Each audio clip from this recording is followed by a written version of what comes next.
World-class faculty, cutting-edge labs and immersive learning. A vibrant campus life beyond the classroom. SGT University, nurturing future leaders.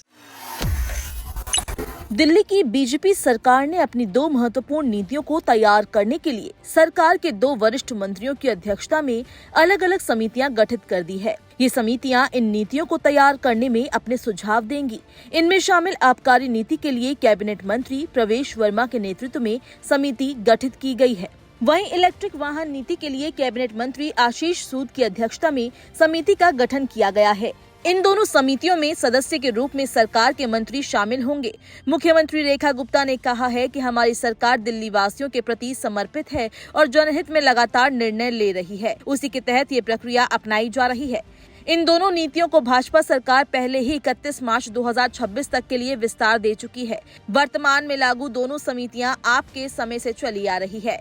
सरकार की मंशा है कि जब तक मार्च का माह आए तब तक नए साल के लिए एक अच्छी और जनता को अधिक लाभ पहुंचाने वाली नीतियों को तैयार कर लागू कर दिया जाए। इसी के तहत दोनों समितियां अपने अपने सुझाव देंगी और उसी के तहत दोनों मामलों में नीतियों को सरकार फैसला लेकर लागू करेगी। आपको बता दें कि आबकारी नीति को 2023-24 और 2024-25 में जारी रखा गया था और आबकारी वर्ष 2025-26 में 31 मार्च 2026 तक के लिए लागू कर दिया गया है।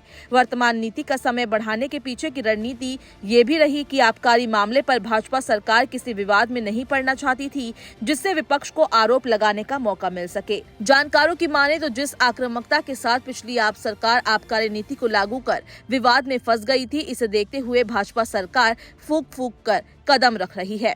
आबकारी नीति को अगले साल 31 मार्च तक विस्तार दे देने के बाद कुछ समय पहले दिल्ली सरकार ने वर्तमान इलेक्ट्रिक वाहन ईवी नीति को 31 मार्च 2026 तक के लिए बढ़ा दिया था, क्योंकि नई नीति के मसौदे पर विमर्श किया जाएगा, जिसमें समय लगने की उम्मीद है।